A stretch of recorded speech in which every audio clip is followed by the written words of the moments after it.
नमस्कार दोस्तों। अब कहानी एक नए मोड़ पर पहुंच चुकी है। कमल की खतरनाक बिजनेस दुनिया में दुश्मनों की संख्या बढ़ती जा रही है, जबकि किम अभी भी इसी बात में अनजान है कि वह किस इंसान से उलझ चुका है। इन्हीं सारे सवालों के साथ हम शुरू करते हैं अनफॉरगॉटेड नाइट एपिसोड 2 की हिंदी एक्सप्लेनेशन। एपिसोड की शुरुआत में हमें रसिया का सीन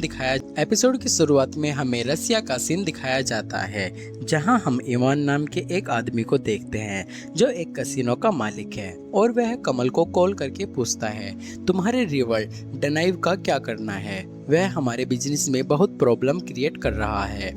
कमल कहता है, तुम टेंशन मत लो, मैं सब हैंडल कर लूंगा। अगले दिन हम कमाल को और उसके बॉडीगार्ड को ऑफिस में देखते हैं जो किम से मिलने आए थे।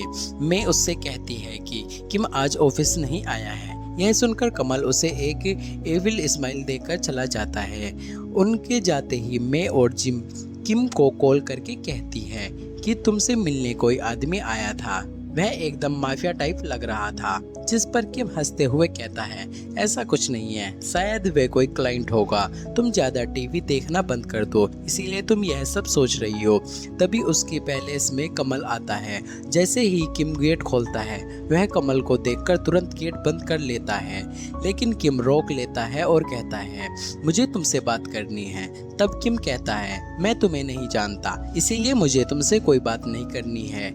यह सुनकर कमल उसे कहता है, क्या तुम सच में मुझे नहीं जानते? क्या तुम कल रात के बारे में भूल गए हो जो हमने साथ में बिताया था? लेकिन किम फिर भी कहता है कि मैं तुम्हें नहीं जानता, इसीलिए यहाँ से चले जाओ। पर कमल फिर भी अंदर चला आता है और किम के क्लोज होकर कहता है, क्या तुम सच में मुझे भूल गए हो? हमने रात में जो एंजॉय किया था, तुम उसे कैसे भूल सकते हो? तुमने कहा था तुम ड्रंक नहीं हो। जो सुनकर किम अपने रूम में भाग जाता है, पर कमल वहां भी चला जाता है। फिर वह कहता है कि वह सिर्फ एक वन नाइट स्टैंड था, तुम उसे भूल जाओ। मैं भी भूल चुका हूँ। कमल उससे क्लोज होकर कहता है कि मैं उस रात को नहीं भूल सकता, क्योंकि वह रात मेरे लिए सबसे अलग थी।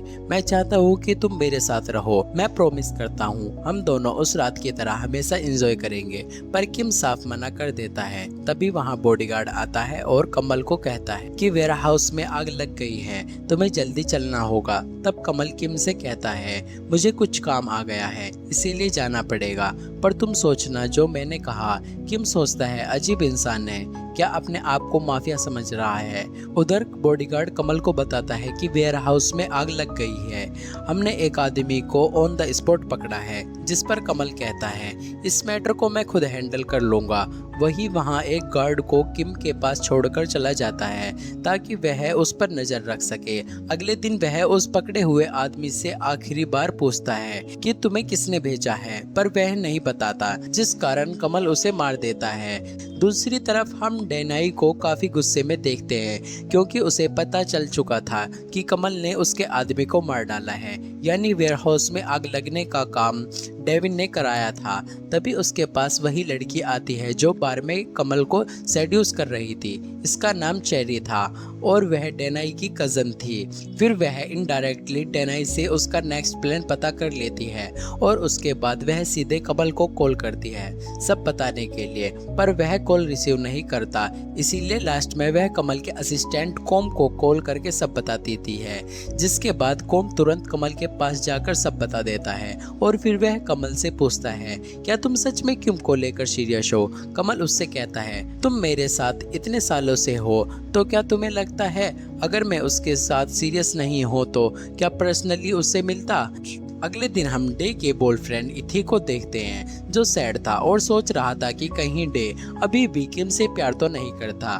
तभी वहाँ डे आता है और इथी को सैड देखकर पूछता है, क्या हुआ? तो वह डे पूछता है, क्या तुम अभी भी किम से प्यार करते हो? जिस पर डे कहता है, मैं सिर्फ तुमसे प्यार करता हूँ और हमेशा करता रहूँगा, इसीलिए ओवरथिंक नहीं करो। दूसरी तरफ किम बाहर जाकर बॉडीगार्ड को वहाँ से भगाने का कोशिश करता है, पर वह भागता ही नहीं है। फिर वह किम को कमल का मैसेज देता है कि कमल तुम्हें लंच पर ले जाना चाहता है। पर किम तुरंत गेट बंद कर देता है, जिसके बाद बॉडीगार्ड बाहर से चिल्लाता है कि मेरे बॉस तुम्हें पसंद करते हैं, इसीलिए तुम हाँ कर दो। यह सुनकर किम स्माइल करता है। अगले दिन हम कमल को उसके घर में देखते हैं, जहां उसकी केयरटेकर अपने ग्रैंडसन को यहाँ ले आई थी कमल से मिलाने के लिए, और इस लड़के का नाम बॉन था। कमल बॉन से कहता है तुम यहाँ रहकर अपनी पढ़ाई कर सकते हो, तुम्हारी एजुकेशन का खर्चा मैं हैंडल कर लूँगा। उसकी ग्रैंडमदर उसे कहती है कमल काफ़ी काइंड हार्टेड इंसान है, उसे थैंक्स कहो, और वह उसे थैंक्स कहता है। फिर कमल बॉन का रेस्पॉन्सिबिलिटी कॉम को देता है। इसके बाद कमल किम को कॉल करता है, जिस पर किम कहता है कि तुम्हें मेरा नंबर कहाँ से मिला। कमल कहता है मेरे लिए तुम्हारा नंबर एड्रेस पता करवाना कोई बड़ी बात नहीं है। अच्छा चलो बताओ लंच पर कहाँ चल रहे हो, और तुमने कहाँ डिसाइड किया है। मैंने कहा ना मैं तुम्हारे साथ नहीं रह सकता। कमल कहता है मैं बिजनेस की वजह से अब्रॉड जा रहा हूँ, जब लौटूंगा तो तुम्हें डिनर पर ले जाऊंगा। पर किम नहीं जाऊंगा कहकर कॉल कट कर देता है। वहीं उसका ना सुनकर भी कमल स्माइल करता है।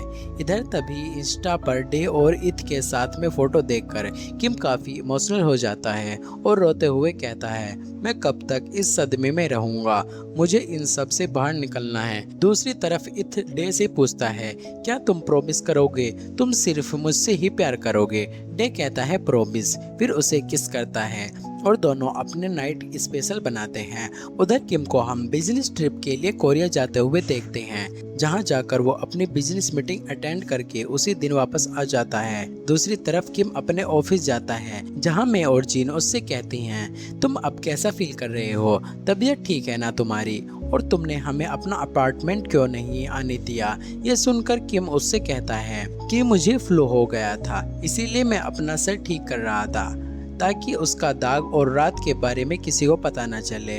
फिर हम देखते हैं कि वहाँ करण फिर से मिलने आया हुआ था, क्योंकि वो किम को पसंद करता था। वो किम को फ्रूट बास्केट गिफ्ट करते हुए उसके साथ लंच पर चलने का रिक्वेस्ट करता है। अब किम उसे कुछ कहता कि तभी वहाँ कमाल की एंट्री होती है, और यहीं से एपिसोड 2 की कहानी एक नई दिलचस्प मोड़ की तरफ बढ़ने लगती है।